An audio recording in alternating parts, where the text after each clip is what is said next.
All right, let's have a look at some quick college games and some teams we don't give a whole lot of love to that are really big games this weekend. Start with BYU going to Air Force. Air Force, we know that they can run the football, and they're going to try to control the clock against Max Hall and the high-powered BYU offense. And you just got to make sure if you're BYU, and I can't imagine that they'd be looking ahead of Air Force. It's a good football team, but going into Colorado Springs is a difficult place to play. BYU doesn't want to be looking ahead towards the University of Utah for that big clash between these two ranked teams. Air Force poses a problem. BYU better defend the run. How about North Carolina at Maryland? And you say, well, if Maryland wins their final 3 games, they win this ACC title. And so they've got North Carolina, who is the favorite right now and a ranked team in the ACC, but Maryland's at home, and Maryland's pretty good. The big key in this game is for Maryland to make North Carolina one-dimensional. North Carolina's getting better at running the football. They obviously, with Cam Sexton, can throw the football. They've got the passing game, but they're starting to become more balanced. So Maryland must defend the run and defend their honor at home if they want to continue on and win these final 3 games. Huge game for North Carolina going on the road against Maryland. How about Texas at Kansas? You say, come on, Texas is favored, I think, 13 points or something. Not that matters. You think that they're a 2-touchdown favorite, but they're going on the road to Kansas. Kansas has struggled recently, but they are capable of hanging some points on you. And you go on the road.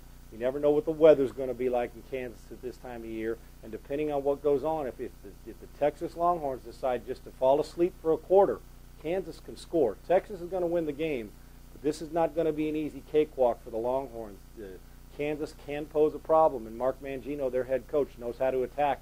And they don't have anything to lose other than another football game, so you can expect them to do all kinds of things against the University of Texas in this one. And then finally, Steve Spurrier, South Carolina, Florida. Steve obviously going to be performing against his former team that he coached to a lot of victories, and it's kind of like Nick Saban headed back to LSU, but I even think this is worse because Spurrier was with Florida a lot longer and has longer ties to the University of Florida. Now, South Carolina's defense can keep them in this. They know that they got to stop Tebow, and they know that they got to prevent Tebow from taking over the game and not give up big plays like the Percy Harvin. But the other side, Florida's defense is a far better defense than the offense of South Carolina. They got to muster something up. They're going to have to do something special, something spectacular in the game because they can't go toe-to-toe with Florida offense, defense, and beat them.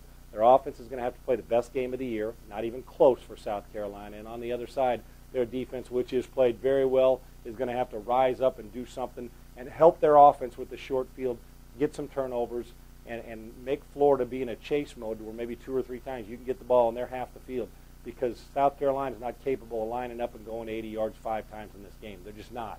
Something special is going to have to happen. Obviously, I think Florida's the best one-loss team in the country, and I think this football team, with their schedule, has an unbelievable opportunity, depending on the SEC championship, obviously, for them to be in the national championship game, which is amazing to me after their loss to Ole Miss. I didn't think that they were going to be in this position. But that's what happens when you got a great quarterback and a great head coach, and they have both. And this is a team that understands how to make plays. I don't think South Carolina can win this game, but the rivalry makes it kind of fun, especially with Steve Spurrier coming back. Florida's a really, really good football team, and there's still Texas. There's still SC with 1 loss. The Oklahomas of the world.